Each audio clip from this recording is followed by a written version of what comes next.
नमस्कार, आप देख रहे हैं वर्ल्ड नाउ। मैं हूं आपके साथ विवेक शांडिल्य। दुनिया भर की बड़ी खबरों के साथ इस शो में हम बात करते हैं दुनिया भर की उन बड़ी खबरों की जिसके बारे में जानना आपके लिए बहुत जरूरी है, जिसका सीधा असर पूरी दुनिया पर होता है। हम आपको लेकर चलते हैं दुनिया के कोने कोने में और बताते हैं कि दुनिया में क्या कुछ घट रहा है, क्या बड़ी घटनाएं हो रही हैं, क्या बड़ी खबरें आ रही हैं, क्या बड़ी ब्रेकिंग आ रही है। वर्ल्ड नाउ में आज बात करेंगे ट्रंप के उस ऑर्डर की जिसने दुनिया में टेंशन बढ़ा दी है। टेंशन उस होड़ की, उस रेस की जो आज से कई साल पहले शुरू हुई थी, जिसका सबसे पहले इस्तेमाल जापान पर किया गया था।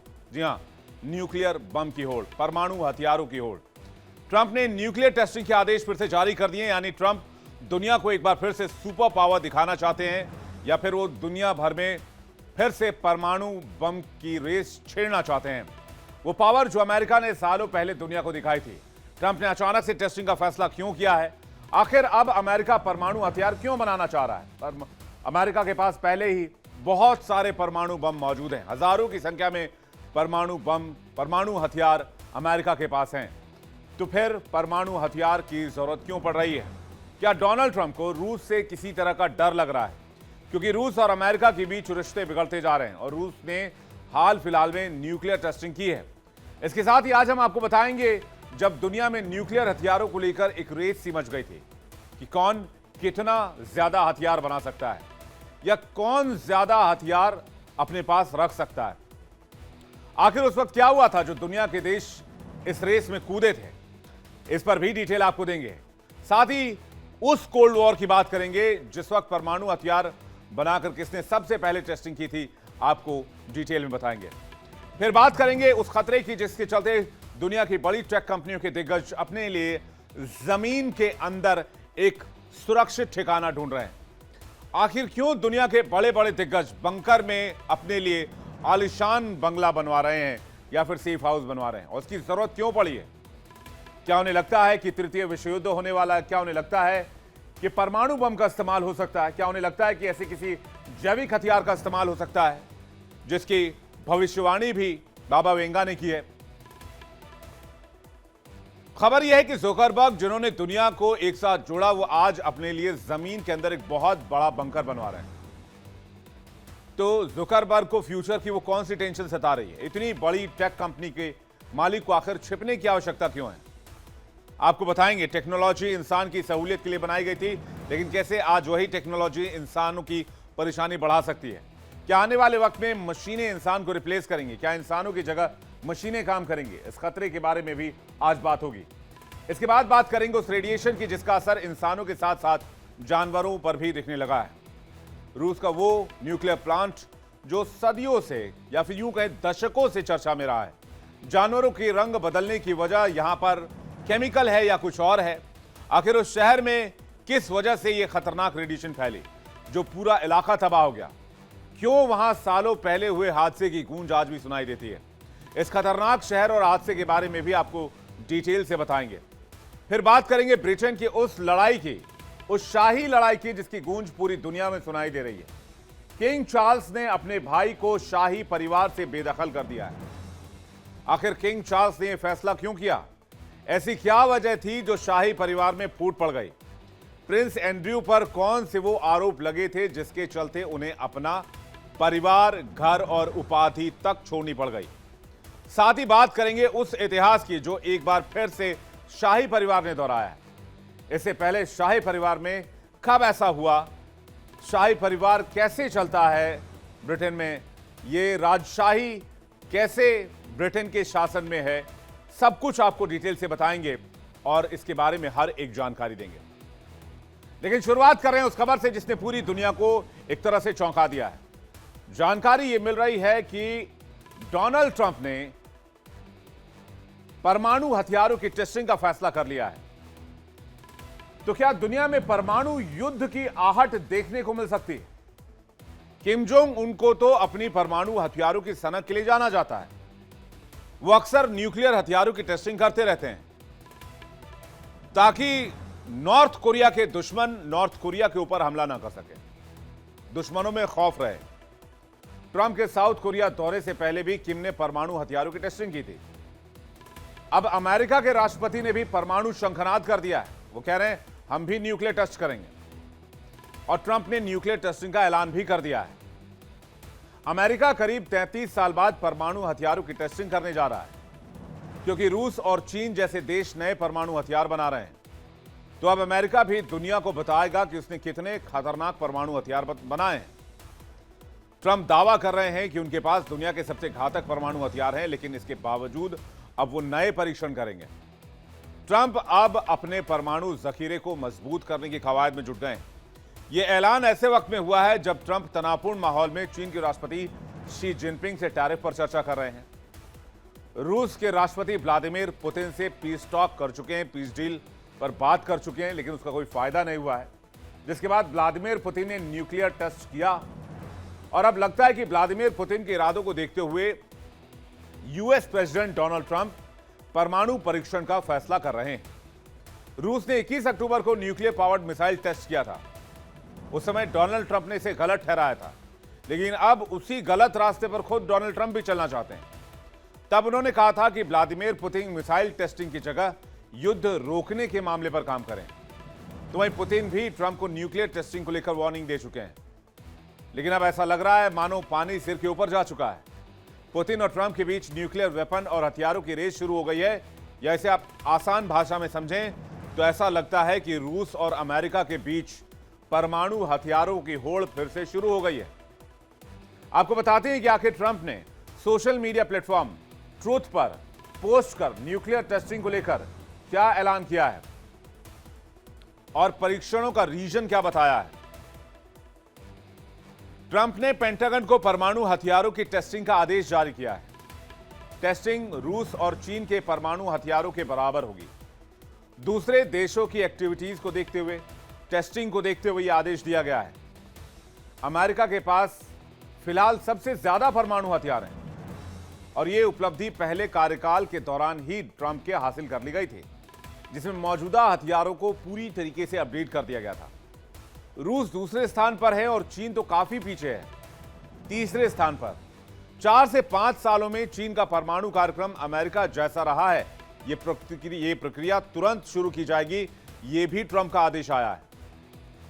ट्रंप के आदेश के बाद आई अमेरिकी कांग्रेस की रिसर्च सर्विस की रिपोर्ट में खुलासा हुआ कि आने वाले 24 से 36 महीने में परमाणु परीक्षण कर लिया जाएगा।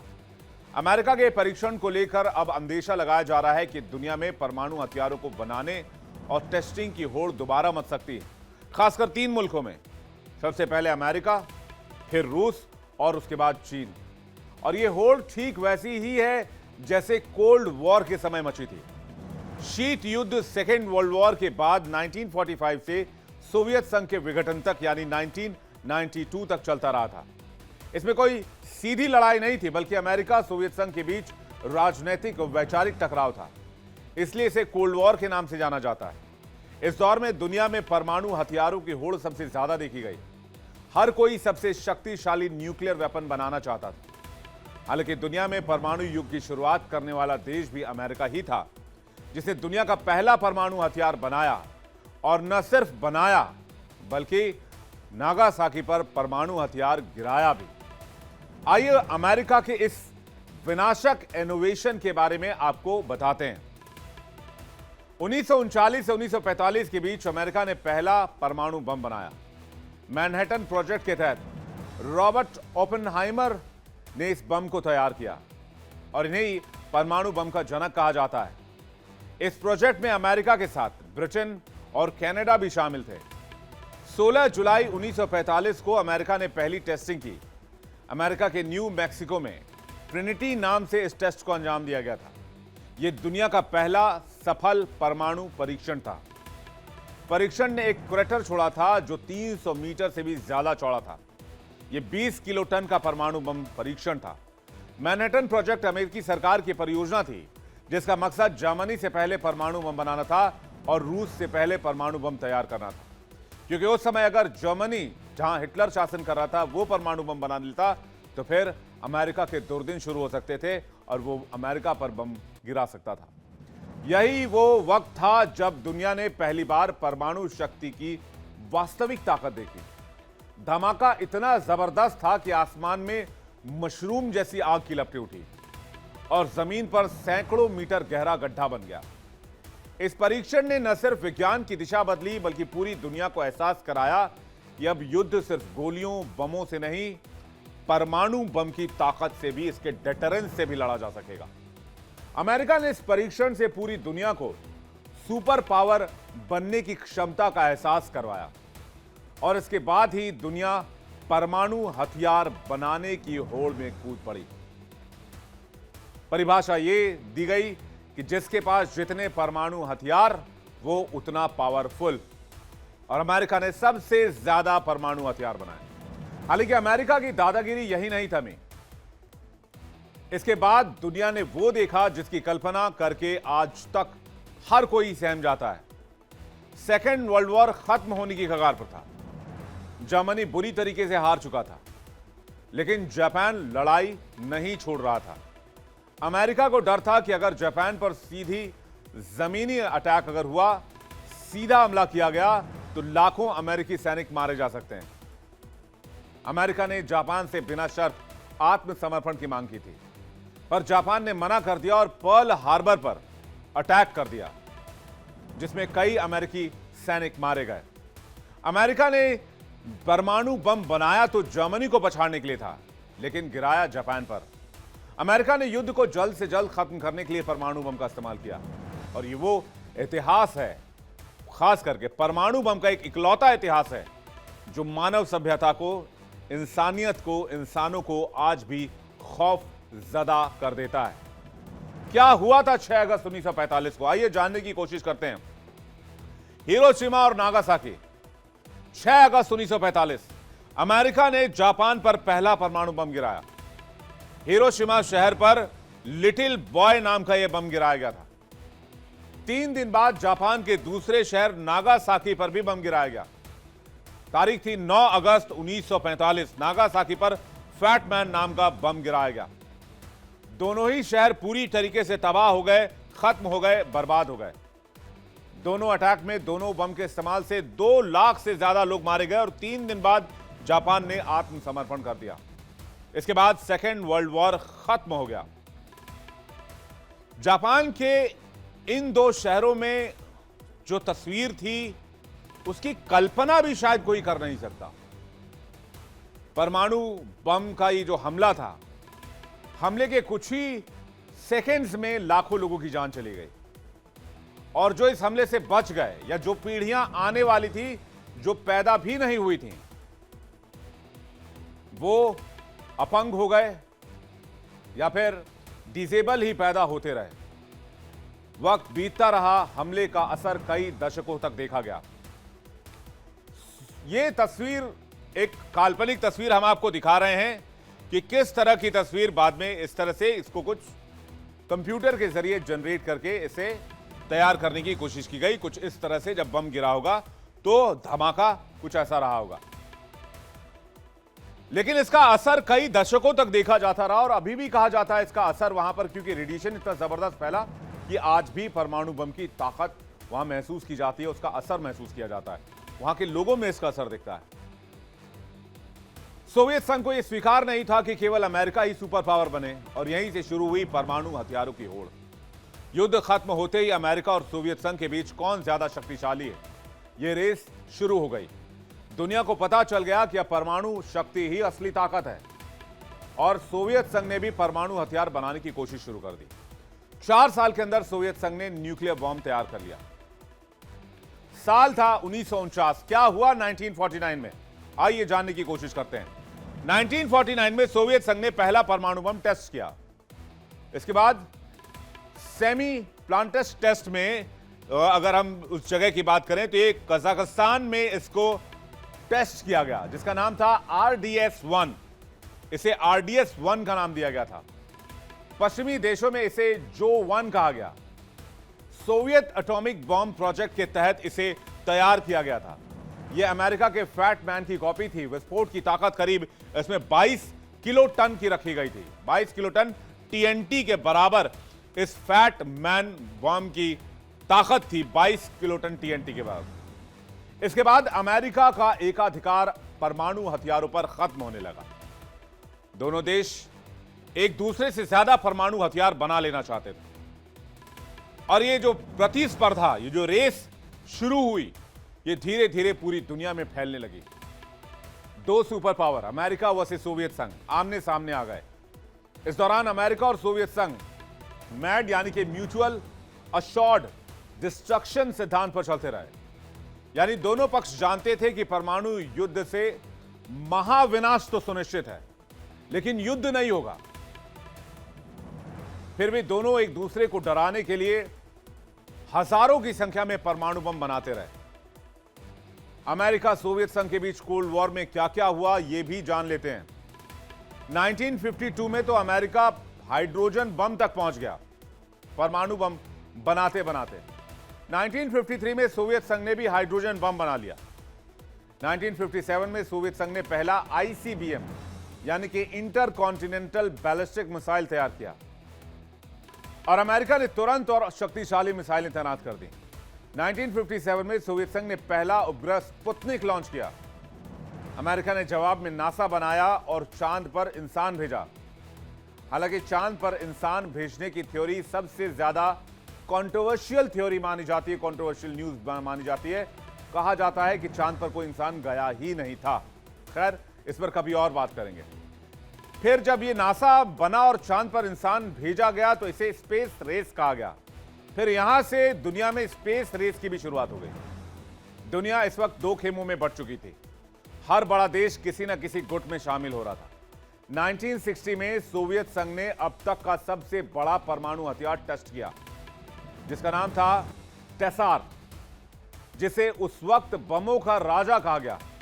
यह बम इतना बड़ा था कि इसके लिए खास लड़ाकू जहाज बनाया। हिरोशिमा पर गिराए गए बम से इसकी ताकत 3300 गुना ज्यादा थी। परीक्षण स्थल से 55 किलोमीटर के रेडियस में जो गांव थे वो खत्म हो गए, इमारतें नष्ट हो गई। इस परीक्षण के बाद पूरी दुनिया में डर की लहर दौड़ गई। तब लोगों को पता चला कि परमाणु बम की अगर ताकत बढ़ाई जाए तो किस तरह से विनाशक हो सकता है। 1962 में दोनों महाशक्तियां परमाणु युद्ध के बहुत करीब आ चुकी थीं। सोवियत संघ ने क्यूबा में परमाणु मिसाइलें तैनात भी कर दी, जो अमेरिका से सिर्फ 150 किलोमीटर की दूरी पर था। अमेरिका को यह नेशनल सिक्योरिटी थ्रेट लग रहा था और अमेरिका इस वक्त बहुत घबरा गया था। अमेरिका के तत्कालीन राष्ट्रपति जॉन एफ कैनेडी ने क्यूबा की नौसैनिक नाकेबंदी की। 13 दिन तक दोनों महाशक्तियां परमाणु युद्ध के कगार पर खड़ी रहीं। आखिर में समझौते के तहत सोवियत संघ ने क्यूबा से मिसाइल हटाने का फैसला किया और तब जाकर यह युद्ध बहुत मुश्किल से टाला गया था। हालांकि दोनों देशों के बीच कोल्ड वॉर अभी भी खत्म नहीं हुआ था। 1968 में न्यूक्लियर नॉन प्रोलिफरेशन ट्रीटी पर साइन हुआ, जिसे एनपीएफ कहा जाता है। और इस ट्रीटी पर साइन की शुरुआत में 62 देशों ने इस पर हस्ताक्षर किए। एनपीटी पर आज 190 से अधिक देशों ने साइन कर दिए। हालांकि भारत ने कभी एनपीटी साइन नहीं किया, क्योंकि भारत ने शुरुआत से ही कहा कि परमाणु ऊर्जा के लिए हम न्यूक्लियर का इस्तेमाल करेंगे। हालांकि एनपीटी का मकसद यह था कि परमाणु हथियारों के फैलाव को रोकना, निशस्त्रीकरण को, खास करके परमाणु निशस्त्रीकरण को बढ़ावा देना और शांतिपूर्ण परमाणु ऊर्जा के उपयोग को आगे बढ़ाना, क्योंकि अमेरिका और सोवियत संघ के बीच परमाणु होड़ चरम पर थी और कई देश परमाणु तकनीक हासिल करने की जुगत में लगे हुए थे। इसके तहत नए देशों को परमाणु हथियार बनाने से रोकना था। फिर 1980 में स्ट्रैट और आईएनएफ जैसे समझौतों से हथियारों की संख्या दुनिया में घटाने पर सहमति बनी। इसके बाद शीत युद्ध को टकराव से बातचीत के टेबल पर लाया जाने लगा था। लेकिन आपको जानकर हैरानी होगी कि 1986 से दुनिया में परमाणु हथियारों की जो टेस्टिंग थी वो चरम पर पहुंच गई। 1986 आते आते तक ब्रिटेन, फ्रांस, चीन, भारत, पाकिस्तान, उत्तर कोरिया जैसे देश भी एटम बम के क्लब में शामिल हो गए और इन्होंने भी न्यूक्लियर टेस्टिंग शुरू कर दी। 1986 में लगभग पूरी दुनिया के पास 70,300 से ज्यादा परमाणु हथियार थे। इसे दुनिया में अब तक सबसे ज्यादा परमाणु हथियारों की संख्या माना जाता है। 1986 में दुनिया के पास कितने परमाणु हथियार थे? अलग अलग देश के लिहाज से सबसे पहले रूस की बात की जाए तो रूस के पास 40,000, तब वो यूएसएसआर हुआ करता था, 40,159 न्यूक्लियर वेपन थे। अमेरिका के पास 23,317 न्यूक्लियर वेपन थे। फ्रांस, ब्रिटेन, चीन के पास 6,800 न्यूक्लियर वेपन थे। अगर आज की बात करें तो संधियों की वजह से दुनिया के पास 12,000 के आसपास परमाणु हथियार हैं। और दिसंबर 1991 में सोवियत संघ टूट गया, जिसमें 15 देश बने, जिसमें रूस, यूक्रेन, बेलारूस शामिल हैं। इसी के साथ अमेरिका की एकमात्र सुपर पावर के रूप में स्थिति मजबूत हो गई और कोल्ड वॉर का अंत औपचारिक रूप से घोषित कर दिया गया। लेकिन बात परमाणु परीक्षण की करें तो कोल्ड वॉर के इस दौर में कई बार न्यूक्लियर टेस्टिंग की गई। संयुक्त राष्ट्र के अनुसार 1945 और 96 के बीच में 5 दशकों में 2000 से ज्यादा परमाणु परीक्षण किए गए। अगर अमेरिका की बात की जाए तो सबसे ज्यादा न्यूक्लियर टेस्टिंग इस दरमियान अमेरिका ने किया, जबकि अमेरिका इस बम का इस्तेमाल कर चुका था। 1945 और 1996 के बीच अमेरिका ने 1032 न्यूक्लियर टेस्ट किए। इसके बाद सोवियत संघ की बारी आई, जिन्होंने 715 न्यूक्लियर टेस्ट किए। फिर ब्रिटेन की बारी आई, जिसने 45 टेस्ट किए। उसके बाद फ्रांस तीसरे नंबर पर था, जिसने 210 न्यूक्लियर टेस्ट किए। चीन की बात की जाए तो चीन ने 45 न्यूक्लियर टेस्ट को अंजाम दे दिया था। भारत ने 2 न्यूक्लियर टेस्ट किए, पाकिस्तान ने 2 न्यूक्लियर टेस्ट किए। उत्तर कोरिया, नॉर्थ कोरिया ने 6 परमाणु हथियार टेस्ट कर लिए थे। यह वही दौर था जब अमेरिका ने आखिरी बार परीक्षण किया था। अमेरिका ने आखिरी बार 23 सितंबर 1992 को परमाणु परीक्षण किया था। यह अमेरिका की 1032वीं टेस्टिंग थी। टेस्टिंग रेनियर मेसा पहाड़ी के 2300 फीट नीचे नेवादा टेस्ट साइट पर की गई, ताकि रेडिएशन बाहर ना निकल पाए। इसका कोड नेम था डिवाइडर। विस्फोट जमीन के नीचे इतनी जोर से हुआ कि नीचे की कई चट्टानें पिघल गई थीं। जमीन की सतह लगभग 1 फुट ऊपर उठ गई और अभी भी वहां 150 मीटर चौड़ा और 10 मीटर गहरा गड्ढा दिखाई देता है। आखिरी बार 1992 में परमाणु परीक्षण करने के बाद तत्कालीन राष्ट्रपति जॉर्ज H.W. बुश ने भूमिगत परमाणु परीक्षण पर रोक लगाने की घोषणा भी कर दी थी। लेकिन अब 33 साल के बाद एक बार फिर से अमेरिका जाग गया है, उठ खड़ा हुआ है, कह रहा है हम और न्यूक्लियर टेस्ट करेंगे, हम और परमाणु हथियारों की टेस्टिंग करेंगे। 33 साल के बाद अमेरिका फिर से टेस्टिंग की बात कर रहा है।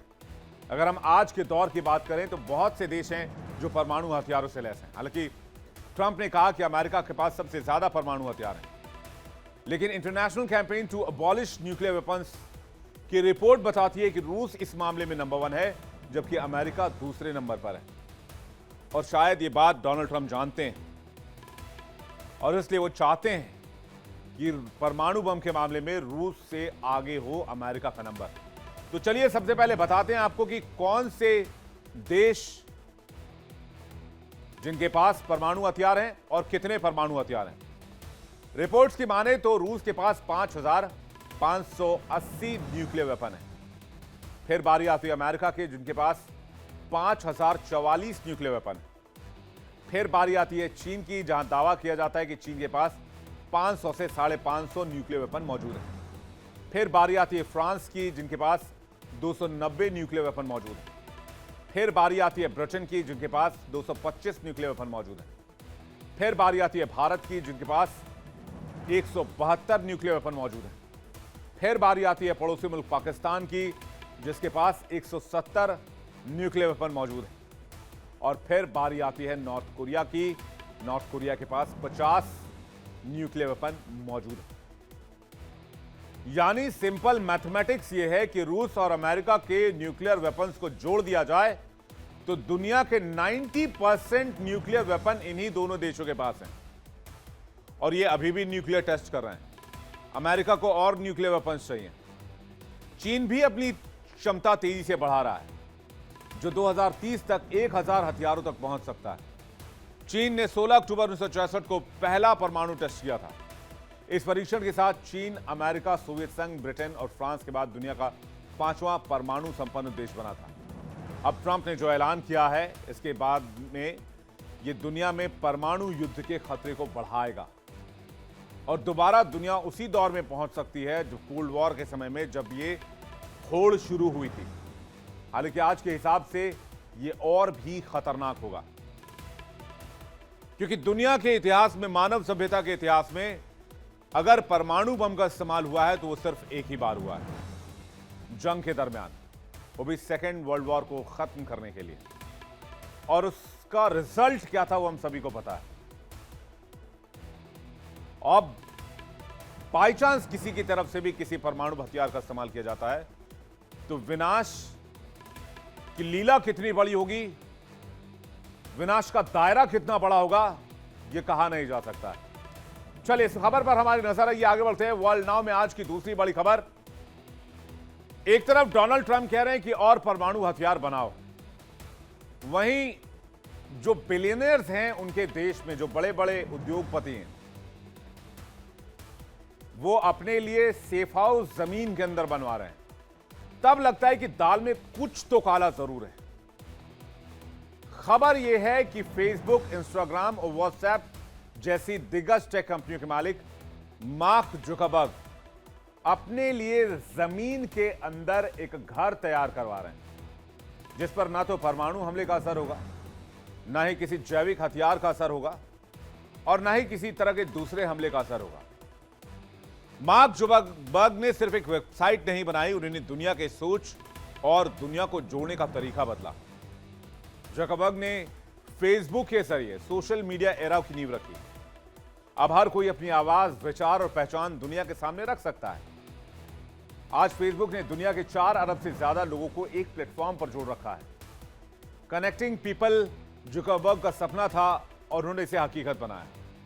लेकिन दुनिया को जोड़ने वाले जुकरबर्ग अब खुद छिपने के इंतजाम में, या यूं कहिए कि खुद को सुरक्षित रखने के इंतजाम में। लेकिन किससे? क्या आने वाले किसी संभावित खतरे से? क्या आने वाले किसी बड़ी जंग से, किसी वॉर से? जुकरबर्ग को लेकर एक ऐसी खबर आ रही है कि लोग हैरान हो रहे हैं। लोग पूछ रहे हैं कि आखिर सबसे पावरफुल देश के अंदर, सबसे पावरफुल आर्मी के बीच में रहकर जुकरबर्ग किससे डर रहे हैं? दरअसल फेसबुक, इंस्टाग्राम की पेरेंट कंपनी मेटा के सीईओ मार्क जुकरबर्ग चर्चा में। दुनिया के सबसे अमीर और ताकतवर लोग अब आसमान नहीं, जमीन के नीचे घर बना रहे हैं। रिपोर्ट के मुताबिक जुकरबर्ग घर के अंदर एक अंडरग्राउंड शेल्टर बना रहे हैं, जहां वो अपने और परिवार के छिपने के लिए एक सीक्रेट बंकर भी तैयार करवा रहे हैं। जुकरबर्ग 1400 एकड़ में अंडरग्राउंड शेल्टर बनवा रहे हैं। जुकरबर्ग के बंकर में क्या कुछ खास है, ये जानेंगे तो आप चौंक जाएंगे। अंडरग्राउंड बंकर तैयार करने के लिए वो 27 करोड़ डॉलर खर्च कर रहे हैं। डिजाइन बंकर और बम शेल्टर जैसा ही होगा। बिजली और खाने पीने की कोई कमी नहीं होगी। बंकर का गेट मेटल का तैयार किया जा रहा है। अंडरग्राउंड घर होगा जिसमें कार, और कहा जा रहा है कि इसे काऊ आई आइलैंड में बनाया जा रहा है। इसे कोलाऊ रेंच के नाम से भी जाना जाता है। इस घर में 30 बेडरूम है और 30 बाथरूम। बंकर के अंदर 2 बंगले भी बने हुए, 11 tree house, fitness centre, guest house भी बनाए जा रहे हैं। और बंकर में जरूरत की हर एक चीज मौजूद रहेगी। जरूरत पड़े तो इस बंकर में साल, 2 साल, 5 साल, 10 साल आसानी से रहा जा सकता है। पूरे परिसर को 6 फुट ऊंची दीवार से घेरा जाएगा। उसके ऊपर हाई सिक्योरिटी फेंसिंग की जाएगी। कर्मचारियों की सीक्रेसी बनाए रखने के लिए सख्त निर्देश दिए गए हैं। हालांकि जुकरबर्ग इसे सिर्फ एक छोटा बेसमेंट बताते हैं, लेकिन स्थानीय लोग और मीडिया इसे बंकर कह रहे हैं। जुकरबर्ग की इस प्रॉपर्टी की कीमत तकरीबन $270 मिलियन आंकी गई है। जुकरबर्ग का ये बंगला दुनिया की सबसे महंगी प्रॉपर्टी में शुमार हो चुका है। सवाल यह है कि आखिर यह अरबपति इतनी बड़ी तैयारी क्यों कर रहा है? मार्क के प्रवक्ता का कहना है कि काऊ आई काउंटी आइलैंड की ओर से अपील की गई है कि वो तूफानों से बचने के लिए शेल्टर बनाएं। मार्क ने भी इसी तरह के प्राकृतिक आपदा से बचने के लिए बंकर हाउस बनवाया है। मार्क ज़करबर्ग के अलावा यहां कई रईसों ने प्रॉपर्टी खरीदी है और अब वो भी बंकर बनवा रहे हैं। लेकिन बंकर की असल वजह कुछ और ही बताई जा रही है। कहा जा रहा है कि ये टेक एक्सपर्ट एआई की तबाही से बचने के लिए सीक्रेट बंकर बनाए जा रहे हैं। अब आप सोच रहे होंगे कि आखिर एआई से ऐसी क्या दिक्कत आ गई है कि इसे बचने की नौबत आ जाए। तो क्या एआई किसी तरह की तबाही ला सकता है? कहते हैं एआई का अपकमिंग वर्जन बहुत खतरनाक होगा। और बाबा वेंगा ने भी एआई को लेकर बहुत अच्छी भविष्यवाणी नहीं की है। उन्होंने कहा कि एआई ही इंसानों के लिए दुश्मन साबित हो जाएगा। जल्द ही दुनिया एजीआई के दौर में पहुंच जाएगी, जिसे आर्टिफिशियल जनरल इंटेलिजेंस कहा जा रहा है। यह सुपर इंटेलिजेंस कंप्यूटर सिस्टम होगा, ऐसी मशीन जो इंसान जैसी बुद्धि और समझ रखेगी। यह इंसान के दिमाग की तरह काम करेगा। कॉमन सेंस, बातचीत करना और फैसले लेने की क्षमता भी इंसानों जैसी ही होगी। कई मामलों में इंसानों से कई गुना तेज और बेहतर फैसले ये एजीआई ले पाएंगे। एजीआई इंसानों से ज्यादा बुद्धिमान बताए जा रहे हैं और एजीआई खुद अपने कोड को सुधार पाएंगे। यानी खुद को वो रिबिल्ड भी कर सकते हैं, बना भी सकते हैं और खुद को और तेज तर्रार भी कर सकते हैं। आज जो बहुत सारे एआई सिस्टम आप देख रहे हैं, जैसे कि ग्रॉक है, चैट जीटीपी है या दूसरे एआई हैं, वो नैरो एआई। कहने का मतलब यह है कि बस एक खास काम करते हैं, जैसे भाषा को समझना हो, इमेज बनाने हो, कोड को डिकोड करना हो, किसी वेबसाइट के कोड को लिखना हो। लेकिन एजीआई की कोई लिमिट नहीं होगी। नवंबर 2022 में लॉन्च किए गए चैट जीटीपी ने दुनिया भर में तहलका मचा दिया। इसने एआई को लेकर लोगों में दिलचस्पी को खूब बढ़ा दिया। इसकी वजह यह थी कि इंसानों जैसे टेक्स्ट रिएक्शन देने में सक्षम है। तब से लेकर अब तक एआई मॉडल को लगातार बेहतर और ज्यादा बढ़िया बनाए जाने की दिशा में काम हो रहा है। लेकिन एजीआई का मामला यह है कि वो इंसानों से तेजी से हर काम सीख सकता है। डॉक्टर, वकील, शिक्षक, प्रोग्रामर सबकी जगह ले सकता है। इससे करोड़ों लोगों की नौकरी जा सकती है। एजीआई पर नियंत्रण रखने वाली कंपनियों या देश के पास असीम शक्ति आ जाएगी। अब आप कहेंगे कि भाई आज तो दौर एआई का है, फिर अगर एजीआई आ भी जाए तो दिक्कत क्या होनी चाहिए। लेकिन अब आपको बताते हैं कि एजीआई एआई से कैसे अलग है। एआई के सॉफ्टवेयर की अपनी सीमाएं हैं। उसे कुछ खास काम के लिए ही तैयार किया गया, जैसे ट्रांसलेशन, मनचाही तस्वीर निकालना, किसी तरह से वेबसाइट तैयार कराना हो, कुछ दूसरे ऑर्डर्स देना हो, फोटो की पहचान करानी हो, किसी ग्राहक से बातचीत करनी हो, गेम्स इंटरेक्शन करना हो, उससे बातचीत करनी हो, खास फील्ड में कोई काम लिया जा सकता है। लेकिन एजीआई इससे बहुत आगे की चीज है। मतलब एआई हो या एजीआई, दोनों में ही आर्टिफिशियल इंटेलिजेंस का इस्तेमाल है। फर्क यही है कि एआई का कोई टूल किसी खास डोमेन में इंसान को टक्कर दे सकता है, इसका पैमाना तय है। लेकिन एजीआई हर फील्ड में इंसानों को टक्कर देकर उसे पछाड़ने की क्षमता रखता है। हालांकि एजीआई अभी बस एक कॉन्सेप्ट है, इस पर काम चल ही रहा है। Elon Musk, Stephen Hawking, Sam Altman जैसे विशेषज्ञों ने वार्निंग भी दी है कि अगर एजीआई का विकास बिना कंट्रोल से हुआ तो यह मानव सभ्यता का अंतिम आविष्कार साबित हो सकता है। कई टेक कंपनियों ने इसके लिए सेफ शेल्टर बनवा लिए हैं। हाल ही में ओपन एआई के सीईओ सैम ऑल्टमैन ने कहा था कि अगर कोई तबाही होती है तो वो न्यूजीलैंड चले जाएंगे और एजीआई से बचने के लिए अंडरग्राउंड बंकर या सिस्टम बनाने चाहिए। यह सबसे जरूरी सवाल है। जब मशीन इंसान की क्षमता से आगे निकल रहे हैं तो दुनिया का चिंतित होना लाजमी है, खासकर तब जब इसके लाभ और हानि को लेकर कोई सटीक कदम नहीं है और इसके पीछे अरबों खरबों डॉलर भी लगाए जा रहे हैं। अगर इंसान की तरह सोचने समझने का काम मशीनें करने लगेंगी तो इनसे इंसानों की सोचने समझने की ताकत कम होती चली जाएगी। आज के एआई टूल्स को आप ले लीजिए, किसी भी चीज को याद करने की आवश्यकता नहीं पड़ती है। आप सोचिए कि आपको कोई भी चीज याद करनी होती है तो आप तुरंत से उसको इंटरनेट पर सर्च करते हो, वो जवाब आपके सामने आ जाता है। कोई भी चीज, अब आप सालगिरह बहुत कम याद रखते हैं, किसी के बर्थडे को बहुत कम याद रखते हैं, वो भी मोबाइल नोटिफिकेशन पे आपको 2 मिनट में आपके नोटिफिकेशन पर आ जाता है कि आज आपके फलाने मित्र का या फलाने घरवाले का बर्थडे।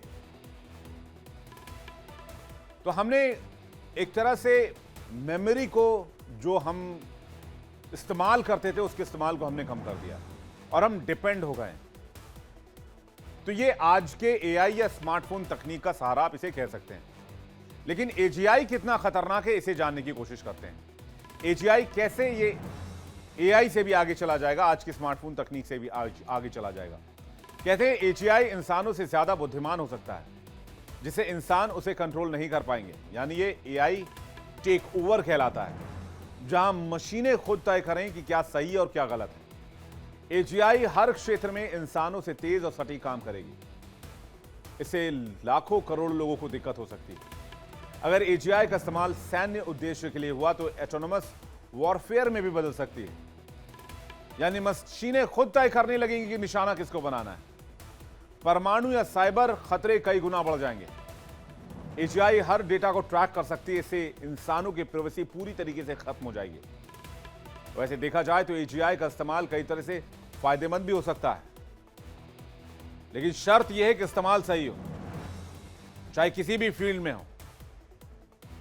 यह रिसर्च में इंसानों की मदद कर सकता है, क्योंकि एजीआई का ज्ञान किसी खास फील्ड तक सिमटा नहीं रहेगा, बल्कि हर फील्ड की हर बात बारीकियों के साथ तेज गति से बताने में सक्षम होगा।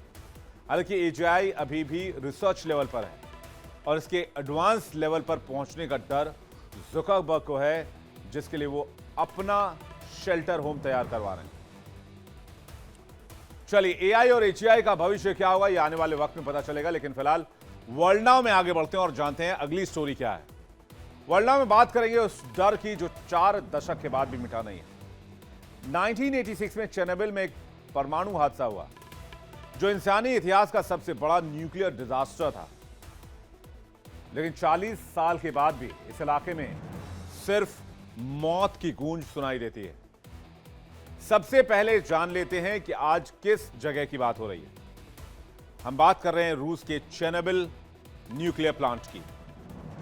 कहां है चेरनोबिल? चेरनोबिल जब यूएसएसआर हुआ करता था तब ये यूएसएसआर का हिस्सा था, लेकिन 1992 में रूस से कटकर ये यूक्रेन के हिस्से में चला गया। यूक्रेन की राजधानी कीव से लगभग 90 किलोमीटर की दूरी पर यह स्थित है। बेलारूस की सीमा से 20 किलोमीटर दक्षिण में है।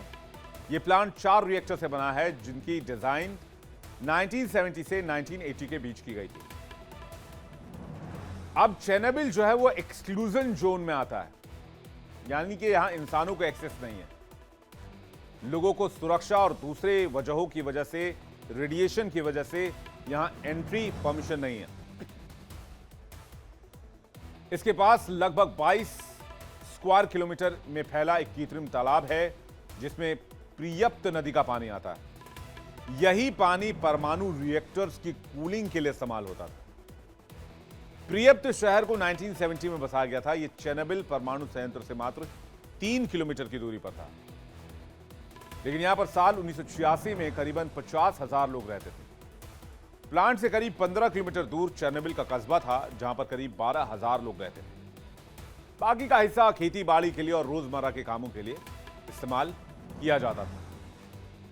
लेकिन फिर क्या हुआ अचानक? कौन सा ऐसा डिजास्टर लोगों ने देखा? क्या है ये चेरनोबिल डिजास्टर? आइए इसे समझने की कोशिश करते हैं और देखते हैं आखिर क्या हुआ था। 1986 में सोवियत संघ के पावर प्लांट में भीषण परमाणु हादसा हुआ। यूक्रेन की राजधानी कीव से 130 किलोमीटर दूर प्रियप्त शहर के चेरनोबिल न्यूक्लियर प्लांट में यह हादसा हुआ था। उस समय यूक्रेन सोवियत संघ का हिस्सा था, जैसा कि मैंने आपको पहले ही बताया। प्लांट में मौजूद 40 लोगों की तो मौके पर ही मौत हो गई। हादसे के बाद रेडिएशन से 50 लाख लोग प्रभावित हुए। इतिहास का सबसे बड़ा न्यूक्लियर डिजास्टर इसे माना जाता है। रेडिएशन से पूरा का पूरा इलाका ही तबाह हो गया और इसके बाद तबाही शुरू हुई बीमारी की। कैंसर की वजह से 4000 से अधिक लोगों की मौत हो चुकी है। और कैंसर क्यों फैला? कैंसर फैला रेडिएशन की वजह से। हजारों लोगों को अपना घर इस इलाके से छोड़ना पड़ा। असर आज तक यहां महसूस किया जाता है।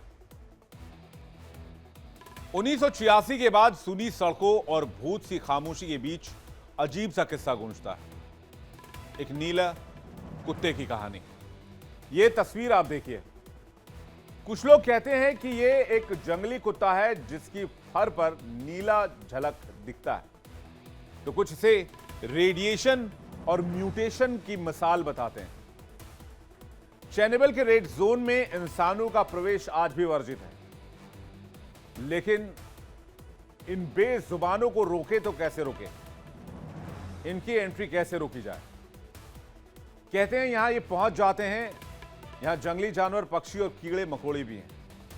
और वैज्ञानिकों ने यह देखा कि न्यूक्लियर रेडिएशन का असर इन पर कैसा दिखता है। तो इनके डीएनए में चेंजेस आने लगे हैं, रंग रूप में अंतर दिखने लगा है, कई मामलों में म्यूटेशन तक दिखने लगा है। करीब 4 दशक के बाद भी त्रासदी के निशान मिटे नहीं। रेडिएशन का असर वहां के जानवरों पर, खासकर कुत्तों पर भी देखने को मिल रहा है। चेरनोबिल में नीले कुत्ते का रहस्य क्या है, यह भी आपको बताते हैं। कुछ जो वहां पर कुत्ते हैं वो नीले रंग के फर के साथ नजर आए हैं। कई पशुओं को रेडिएशन रोकने के लिए लेड की परत डालकर दफनाया गया, उसमें से कुछ कुत्ते बच निकले। अब उनके वंशज इस वीरान इलाके में जीवित हैं। डॉग्स ऑफ चेरनोबिल टीम ने नीले फर वाले डॉग की खोज की है। डॉग्स ऑफ चेरनोबिल संस्था है जो क्लीन फीचर्स फंड का हिस्सा है। वैज्ञानिकों ने हाल ही में इनके डीएनए पर भी रिसर्च किया और पाया कि इन कुत्तों में रेडिएशन के असर से जीन्स में बदलाव आ रहे हैं। रिसर्च में यह खुलासा हुआ कि ये कुत्ते अब आम डॉग्स की तरह नहीं हैं। इनके शरीर में ऐसे जेनेटिक म्यूटेशन पाए गए हैं जो इन्हें रेडिएशन झेलने में मदद कर रहे हैं। दरअसल हादसे के बाद जो इंसान यहां से पलायन कर गए, उनके पालतू जानवर यहीं रह गए और धीरे धीरे ये जंगली बन गए और ये हालात में वहां के वातावरण में ढलने लगे। इन कुत्तों पर स्टडी करके भविष्य में इंसानों पर रेडिएशन के असर और उसके इलाज को समझने में मदद मिल सकती है, जिसकी कोशिश की जा रही है। चेरनोबिल में तबाही का वो अध्याय भले इतिहास बन चुका, लेकिन उसकी गूंज अब भी वहां सुनाई देती है, दिखाई देती है। चेरनोबिल की यह कहानी सिर्फ अतीत नहीं है, यह भविष्य के लिए भी एक चेतावनी है। प्रकृति के साथ की गई गलती, प्रकृति के साथ की गई छेड़छाड़ इंसानों को बहुत महंगी पड़ी है। कभी माना गया था कि इंसान हट जाएंगे तो प्रकृति खुद ब खुद लौट आएगी, लेकिन चेरनोबिल का इलाका दिखा रहा है कि रेडिएशन के जहर से प्रकृति भी नहीं बच पाई है। और चेरनोबिल अकेला कोई इलाका नहीं है। रूस की मयाक झील दुनिया की सबसे जहरीली जगहों में से एक है, जहां रेडिएशन का असर इतना खतरनाक है कि सिर्फ 1 घंटे में शरीर गल जाता है। 1957 में यहां हादसा हुआ। सोवियत यूनियन ने इसे सालों तक छिपा कर रखा, लेकिन जब सच सामने आया तब तक झील और आसपास की मिट्टी मौत का घर बन चुकी थी। मयाक और चेरनोबिल दोनों हादसे इस बात के प्रतीक हैं कि परमाणु ऊर्जा की एक गलती आने वाली कई पीढ़ियों को सजा दे सकती है। जहां इंसान नहीं लौटे, वहां अब भी रेडिएशन का साया जिंदा है। करीब 4 दशक बीत जाने के बाद भी चेरनोबिल और मयाक हमें आज भी याद दिलाते हैं कि न्यूक्लियर ताकत जितनी बड़ी है, उसमें एक छोटी सी चूक इतनी महंगी पड़ सकती है कि उसको ठीक करने में सदियों का वक्त लग सकता है। यूक्रेन का चेरनोबिल 4 दशक बाद भी इंसानों के लिए नो गो जोन बना हुआ है। 1986 की परमाणु त्रासदी ने इस जगह को मौत के सन्नाटे में बदल दिया है, लेकिन हैरानी की बात यह है कि इंसानों की गैरहाजिरी में अब यहां वाइल्ड लाइफ लौट आई है। हालांकि इन जानवरों और पेड़ पौधों पर अब भी रेडिएशन का असर देखा जाता है। वहीं दूसरी तरफ मयाक इलाका कभी सोवियत दौर में यहां दुनिया का सबसे खतरनाक न्यूक्लियर वेस्ट डंपिंग यार्ड था। यहां की झील में वर्षों तक रेडियो एक्टिव कचरा फेंका गया। धीरे धीरे झील सूखने लगी और हवा में जहर घुलने लगा और यह आसपास के गांवों तक फैल गया। तब वहां पर एक किस्तिम आपदा नाम की चीज सुनने में आई। किस्तिम डिजास्टर 1957 के नाम से इसे जाना जाता है। रूस का ओचसर्क दुनिया का सबसे रेडियो एक्टिव शहर बन गया, जिसे सिटी 40 के नाम से भी जाना जाता है। दुनिया की सबसे जहरीली और रेडियो एक्टिव जगह इसे माना जाता है। यह झील सोवियत यूनियन के एक गुप्त परमाणु प्रोजेक्ट का हिस्सा है, जहां परमाणु कचरा डंप किया जाता था। 1957 में यहां एक बड़ा रेडियोधर्मी हादसा हुआ था, जिसमें एक परमाणु स्टोरेज टैंक यहां फट गया था, जिसकी वजह से किश्तिम आपदा सामने आई। इसे किश्तिम डिजास्टर के नाम से भी जाना जाता है। यह हादसा चेरनोबिल से लगभग 30 साल पहले हुआ था, लेकिन इससे भी कोई सबक नहीं लिया गया। सोवियत यूनियन ने, यूएसएसआर ने दशकों तक इसे सीक्रेट बनाए रखा। इस जगह को नक्शे से ही गायब कर दिया गया। 1960 में झील का पानी सूखने लगा। रेडिएशन इतना ज्यादा बढ़ा कि इंसान 1 घंटे में मर जाए। तो वैज्ञानिक इसे अर्थ डेडलीस्ट जोन कहने लगे, यानी इस जगह को पृथ्वी का कब्रिस्तान कहा जाता है। 1957 में मयाक का धमाका हुआ था, जिसे इतिहास का तीसरा सबसे बड़ा परमाणु हादसा माना गया। हजारों लोग रेडिएशन की चपेट में आए, लेकिन सोवियत सरकार ने हादसे की सच्चाई सालों तक छिपाए रखी। चेरनोबिल और मयाक, 2 नाम 2 जगहें, कहानी एक। रेडिएशन की वो खतरनाक विरासत जैसे इंसान आज भी नहीं लड़ पाया है। और ये दोनों जगह इंसान को याद दिलाती हैं कि परमाणु ताकत के साथ खेलना कितना घातक हो सकता है। माना जाता है कि मयाक में प्रदूषण आज भी चेरनोबिल से कई गुना ज्यादा है। वैज्ञानिकों के मुताबिक मयाक की झील कराचाई इतनी खतरनाक थी कि उसके किनारे कुछ मिनट खड़े रहना भी मौत को दावत देने जैसा था। कुछ ही सालों में झील जहर बन गई। रेडिएशन इतना फैल चुका था कि आसपास के दर्जनों गांव खाली करवा दिए गए। 50 के दशक में सोवियत संघ यानी आज का रूस परमाणु ताकत के मामले में अमेरिका से काफी पीछे था। शीत युद्ध अपने चरम पर था और दोनों महाशक्तियां एक दूसरे को मात देने की दौड़ में थी। इस बीच सोवियत संघ ने एक गुप्त मिशन शुरू किया, जिसे नाम दिया गया मयाक प्रोजेक्ट। यह परियोजना 1940 के दशक में शुरू की गई। उद्देश्य अमेरिका के परमाणु एकाधिकार को चुनौती देना था। सोवियत संघ का गुप्त मिशन अमेरिका के मैनहट्टन का जवाब था। जोसेफ स्टालिन के आदेश पर प्लूटोनियम उत्पादन का लक्ष्य तय किया गया। सोवियत संघ के लिए पहला परमाणु बम बनाने का लक्ष्य रखा गया। मैनहट्टन के जवाब में स्टालिन ने परमाणु तैनाती का आदेश दिया। उरल पर्वतों के बीच चेलेबिंस्क शहर के पास बनाया गया प्लांट उस देश का सबसे बड़ा न्यूक्लियर रिसर्च और वेस्ट प्रोसेसिंग सेंटर था। यहां जो भी परमाणु कचरा बनता या दूसरे ठिकाने से आता, उसे आसपास की झीलों में डाल दिया जाता, जिससे धीरे धीरे रेडिएशन यहां पैर पसारने लगा। और 1957 में जो हुआ, उसे दुनिया के सबसे बड़े परमाणु हादसे को जन्म दिया, जिसे किश्तिम डिजास्टर कहा गया। हादसे के बाद 20 से ज्यादा गांव को खाली कराया गया। हजारों लोग बीमार पड़े, सैकड़ों लोगों की जान चली गई। लेकिन बात यहीं खत्म नहीं हुई। रूस ने हादसे की जानकारी सालों तक छिपाए रखी। आज भी उस इलाके में रेडिएशन चेरनोबिल से कई गुना ज्यादा है। कहते हैं यहां इंसान रह ही नहीं सकते, 1 घंटा से ज्यादा कोई सांस नहीं ले सकता। यानी रूस का एक गुप्त प्लांट विज्ञान की दौड़ में उठाया गया एक ऐसा कदम था, जिसने दशकों के बाद भी धरती और इंसानियत दोनों को जख्म दिए। लेकिन कहते हैं राज हमेशा राज नहीं रहता है। ऐसा ही हुआ मयाक के साथ।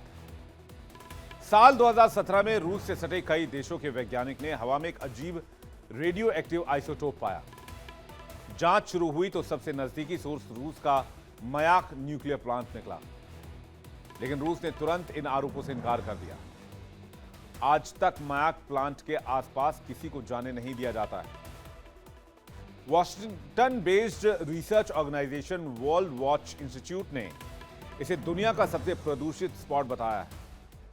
माना जाता है मौजूदा रेडिएशन और जहर सैकड़ों सालों तक कहीं नहीं जाने वाला है। यह खत्म ही नहीं होगा। मयाक सोवियत दौर की वो गुप्त जगह है जो आज भी रहस्यों से घिरी हुई है। लेकिन फिर भी दुनिया का सबसे पावरफुल देश अमेरिका परमाणु टेस्टिंग के आदेश दे रहा है। रूस अभी भी परमाणु टेस्ट कर रहा है। इसे ऐसा लगता है कि इंसान अपनी गलतियों से सीखना ही नहीं चाहता है और अपनी बर्बादी की कहानी खुद लिखता जा रहा है। वर्ल्ड नाउ में बात उस खबर की जो है तो शाही घराने की, लेकिन चर्चा पूरी दुनिया में हो रही है। वो भी क्यों ना, जो परिवार अपनी शान और शौकत, रहन सहन के नियम, कानून कायदे के लिए जाना चाहता है, वहां पर फिर से फूट पड़ गई है। किंग चार्ल्स का फैसले की वजह से आज पूरी दुनिया में चर्चा हो रही है। ब्रिटेन के किंग चार्ल्स ने अपने छोटे भाई एंड्रयू से प्रिंस का खिताब और सभी शाही उपाधियां वापस ले ली हैं। इतना ही नहीं, बल्कि उन्हें उनके शाही आवास रॉयल लॉज से निकालने का आदेश जारी कर दिया गया है। ब्रिटेन के बकिंगम पैलेस के ऐलान के मुताबिक किंग चार्ल्स III ने प्रिंस एंड्रयू से बचे हुए शाही खिताब लेने का फैसला किया है। बकिंगम पैलेस की ओर से कहा गया है कि अब किंग के भाई को एंड्रयू माउंटबेटन विंडसर के नाम से जाना जाएगा। एंड्रयू ने अपने निजी जीवन पर उठते सवालों के बीच इस महीने की शुरुआत में ही अपने दूसरे शाही खिताब भी छोड़ दिए थे। इनमें ड्यूक ऑफ यॉर्क भी शामिल था। वहीं आखिर प्रिंस एंड्रयू पर कौन से ऐसे आरोप लगे थे जिसके चलते उन्हें सजा मिली? एंड्रयू क्वीन एलिजाबेथ के दूसरे बेटे हैं। जिस मामले में प्रिंस एंड्रयू पर एक्शन हुआ है, वो पूरा मामला क्या है, आइए सबसे पहले इसे जानते हैं। प्रिंस एंड्रयू पर यौन उत्पीड़न के आरोप लगे हैं, जो बहुत सनसनीखेज रहा और बहुत ज्यादा चर्चा में रहा। साल 2019 में वर्जीनिया ग्रिफे ने आरोप लगाया। वर्जीनिया ने यौन शोषण और तस्करी का खुलासा किया। जेफरी एप्स्टीन से प्रिंस एंड्रयू की दोस्ती थी, जो यौन तस्करी के केस में दोषी था। प्रिंस एंड्रयू ने ग्रिफे का शोषण किया। इस वक्त वर्जीनिया ग्रिफे 17 साल की थी। वर्जीनिया ग्रिफे ने अप्रैल में सुसाइड कर लिया था। वर्जीनिया ने ब्रिटेन के प्रिंस एंड्रयू के साथ अपनी मुलाकातों का जिक्र भी किया था। वर्जीनिया कई साल से ऑस्ट्रेलिया में रह रही थी और यौन उत्पीड़न का सामना करने वाली महिलाओं की वकील बन गई थी। पिछले महीने 21 अक्टूबर को वर्जीनिया ग्रिफे का संस्मरण नो बॉडीज गर्ल पब्लिश हुई, जिससे एक बार फिर से विवाद गहरा गया। इस किताब को वर्जीनिया ने अपनी मौत से पहले ही पूरा कर लिया था। इसमें उनके साथ हुए अन्याय और शोषण की कहानी बताई गई है। प्रिंस एंड्रयू ने हमेशा इन आरोपों को सिरे से खारिज किया। हालांकि साल 2022 में कोर्ट के बाहर सेटलमेंट किया गया था और लाखों पाउंड की राशि भी चुकाई गई थी। एंड्रयू ब्रिटिश नौसेना में अधिकारी भी रह चुके हैं। उन्होंने 80 के दशक में अर्जेंटीना के साथ हुई जंग में अपनी सेवाएं भी दी थी, लेकिन वर्जीनिया के साथ नाम आने के बाद उनकी बहुत बदनामी हुई। 2019 में उन्होंने सभी शाही कर्तव्यों को छोड़ दिया। इसके बाद वर्जीनिया ने साल 2021 में ब्रिटेन में प्रिंस एंड्रयू के खिलाफ मुकदमा भी दायर किया था। इस महीने की शुरुआत में एंड्रयू को ड्यूक ऑफ यॉर्क का खिताब इस्तेमाल करने से पहले रोक दिया गया था। बकिंगम पैलेस ने बताया कि शाही उपाधियां छिन जाने के बाद अब प्रिंस एंड्रयू को माउंटबेटन विंडसर के नाम से जाना जाएगा। अभी तक प्रिंस एंड्रयू को प्रिंस ड्यूक के नाम से या ड्यूक ऑफ यॉर्क के नाम से जाना जाता था। शाही परिवार में माउंटबेटन विंडसर नाम क्यों दिया जाता है, आपको यह भी बताते हैं। माउंटबेटन विंडसर नाम 1960 में बनाया गया था। यह नाम ब्रिटेन की दिवंगत महारानी एलिजाबेथ द्वितीय और उनके पति प्रिंस फिलिप दोनों के पारिवारिक नामों को मिलाकर बना। प्रिंस एंड्रयू से उनकी सभी शाही उपाधियां और सम्मान छीन ली। रॉयल लॉज को भी खाली करने का आदेश दे दिया, जहां वो रहते हैं। आपको बता दें, 2003 से प्रिंस एंड्रयू रॉयल लॉज में रह रहे थे। ये 30 कमरों वाला एक विशाल मकान है जो विंडसर के ग्राउंड्स में बना हुआ है, जो पहले उनकी मां क्वीन एलिजाबेथ की क्वीन मदर का निवास हुआ करता था। 2002 में क्वीन मदर के निधन के बाद एंड्रयू को इस प्रॉपर्टी की 75 साल की लीज दी गई। अब दोनों को अपने लिए रहने के लिए अलग से व्यवस्था करनी होगी। विंडसर स्टेट में स्थित ये ग्रेड 2 लिस्टेड रॉयल लॉज बहुत ज्यादा भव्य है। इसमें गार्डनर का कॉटेज, चैपल लॉज और 6 बेडरूम का कॉटेज, इसके अलावा सुरक्षा कर्मियों के लिए भी आवास है। पिछले हफ्ते ये जानकारी सामने आई कि एंड्रयू इस महल का खर्च कैसे उठा पा रहे हैं। हालांकि एंड्रयू की 2 बड़ी बेटियां यूजीन और बीएट्रिस को मिली प्रिंसेस की उपाधि बरकरार रहेगी और एंड्रयू अब भी उत्तराधिकारी की सूची में 8वें नंबर पर हैं। विंडसर में 30 कमरों वाला शाही आवास भी उनसे छिन जाएगा और सरकारी खर्च पर मिलने वाली निजी सुरक्षा भी उनको नहीं मिलेगी। एंड्रयू को प्रिंस का टाइटल छीने जाने के बाद, शाही आवास से बाहर निकाले जाने के बाद अब उन्हें आम जीवन जीना पड़ेगा।